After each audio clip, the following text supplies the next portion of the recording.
Hey everybody, welcome back to our channel.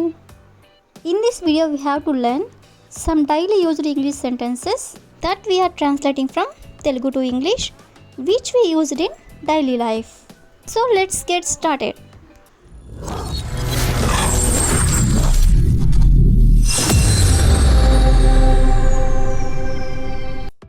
Before going to the topic, if you like this video, please like and share to your friends and family members, and also don't forget to subscribe my channel. Okay, coming to the topic, ఈరోజు వీడియోలో మనం తగిన దానిని కాదు లేదా తగిన వాడిని కాదు ఇలా చాలా సందర్భంలో అంటూ ఉంటారు కదా. సో ఈ వన్ యూజ్ చేసుకుని కొన్ని ఎగ్జాంపుల్స్ అనేవి చూద్దాం. సో ఫస్ట్ వన్ ఈస్, ఆమె ఈ పెళ్ళికి తగినది కాదు. ఆమె ఈ పెళ్ళికి తగినది కాదు. సో దీని ఇంగ్లీష్లో, she is not worthy of this marriage. She is not worthy of this marriage అంటే ఆమె ఈ పెళ్ళికి తగినది కాదు అని. అదేవిధంగా నెక్స్ట్ వన్ ఈస్, నేను నీకు తగిన దానిని కాదు. నేను నీకు తగిన దానిని కాదు. సో దీని ఇంగ్లీష్లో, I am not worthy of you. I am not worthy of you అంటే నేను నీకు తగిన దానిని కాదు అని. అదేవిధంగా నెక్స్ట్ వన్ ఈస్, అతడు ఈ జాబ్కి తగినవాడు కాదు. అతడు ఈ జాబ్కి తగినవాడు కాదు. సో దీని ఇంగ్లీష్లో, he is not worthy of this job. He is not worthy of this job అంటే ఈ జాబ్కి అతడు తగినవాడు కాదు అని. అదేవిధంగా నెక్స్ట్ వన్ ఈస్, నువ్వు నా స్నేహానికి తగిన వాడివి కావు. నువ్వు నా స్నేహానికి తగిన వాడివి కావు. సో దీని ఇంగ్లీష్లో, you are not worthy of my friendship. You are not worthy of my friendship అంటే నువ్వు నా స్నేహానికి తగిన వాడివి కాదు అని. అదేవిధంగా నెక్స్ట్ వన్ ఈస్, నేను గుర్తుంచుకోవడానికి తగిన దానిని కాదు. నేను గుర్తుంచుకోవడానికి తగిన దానిని కాదు. సో దీని ఇంగ్లీష్లో, I am not worthy of remembering. I am not worthy of remembering అంటే నేను గుర్తుంచుకోవడానికి తగిన దానిని కాదు అని. అదేవిధంగా నెక్స్ట్ వన్ ఈస్, ఆమె అతనికి తగినది కాదు. ఆమె అతనికి తగినది కాదు. సో దీని ఇంగ్లీష్లో, she is not worthy of him. She is not worthy of him అంటే ఆమె అతనికి తగినది కాదు అని. సో ఈ విధంగా మనం కొన్ని ఎగ్జాంపుల్స్ అనేవి చూసాం కదా. నెక్స్ట్ వచ్చేసరికి మేనర్. మేనర్ అంటే పద్ధతి, పద్ధతి. సో ఈ వన్ యూజ్ చేసుకొని కొన్ని ఎగ్జాంపుల్స్ అనేవి చూద్దాం. సో ఫస్ట్ వన్ ఈస్, వాళ్ళెప్పుడు పద్ధతిగా నడుచుకోరు. వాళ్ళెప్పుడు పద్ధతిగా నడుచుకోరు. సో దీని ఇంగ్లీష్లో, they never behave in a manner. They never behave in a manner అంటే వాళ్ళెప్పుడు పద్ధతిగా నడుచుకోరు అని. అదేవిధంగా నెక్స్ట్ వన్ ఈస్, అతడెప్పుడు పద్ధతిగా మాట్లాడాడు. అతడెప్పుడు పద్ధతిగా మాట్లాడాడు. సో దీని ఇంగ్లీష్లో, he never speaks in a manner. He never speaks in a manner అంటే అతడెప్పుడు పద్ధతిగా మాట్లాడడు అని. అదేవిధంగా నెక్స్ట్ వన్ ఈస్, మనం పెద్దవాళ్ళతో పద్ధతిగా నడుచుకోవాలి. మనం పెద్దవాళ్ళతో పద్ధతిగా నడుచుకోవాలి. సో దీని ఇంగ్లీష్లో, we should behave in a manner with elders. With elders అంటే పెద్దవాళ్ళతో. మనం ఎప్పుడు పెద్దవాళ్ళతో పద్ధతిగా నడుచుకోవాలి అంటే we should behave in a manner with elders. One is, పద్ధతిగా కూర్చో. పద్ధతిగా కూర్చో అంటే SIT in a manner. SIT in a manner అంటే పద్ధతిగా కూర్చో. అదేవిధంగా నెక్స్ట్ వన్ ఈస్, పద్ధతిగా తినడం నేర్చుకో. పద్ధతిగా తినడం నేర్చుకో. సో దీని ఇంగ్లీష్లో, learn to eat in a manner.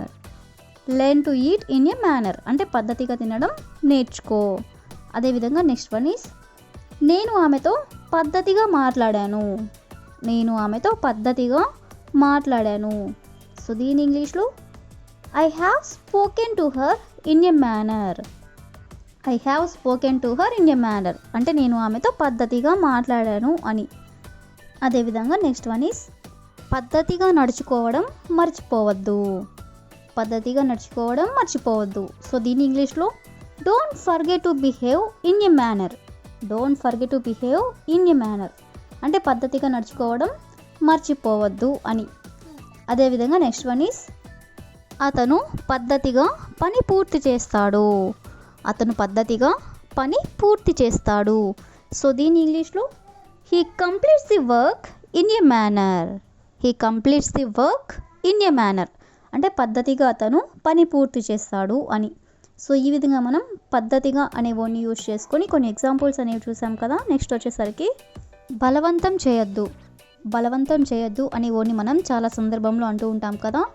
So దీన్ని ఇంగ్లీష్లో డోంట్ కంపెల్. డోంట్ కంపెల్ అంటే బలవంతం చేయొద్దు. సో ఈ వర్డ్ని యూజ్ చేసుకొని కొన్ని ఎగ్జాంపుల్స్ అనేవి చూద్దాం. సో ఫస్ట్ వన్ ఈస్ అతనిని ఇక్కడికి రమ్మని బలవంతం చేయవద్దు. అతనిని ఇక్కడికి రమ్మని బలవంతం చేయవద్దు. సో దీని ఇంగ్లీష్లో don't compel him to come here. Don't compel him to come here అంటే ఇక్కడికి రమ్మని అతనిని బలవంతం చేయవద్దు అని.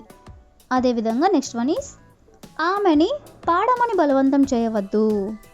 ఆమెని పాడమని బలవంతం చేయవద్దు. సో దీని ఇంగ్లీష్లో don't compel her to sing. Don't compel hurts to sing అంటే ఆమెని పాడమని బలవంతం చేయవద్దు. అదేవిధంగా నెక్స్ట్ వన్ ఈస్ వాళ్ళని అక్కడికి వెళ్ళమని బలవంతం చేయవద్దు. వాళ్ళని అక్కడికి వెళ్ళమని బలవంతం చేయవద్దు. సో దీని ఇంగ్లీష్లో don't compel them to go there. Don't compel them to go there అంటే వాళ్ళని అక్కడికి వెళ్ళమని బలవంతం చేయవద్దు అని.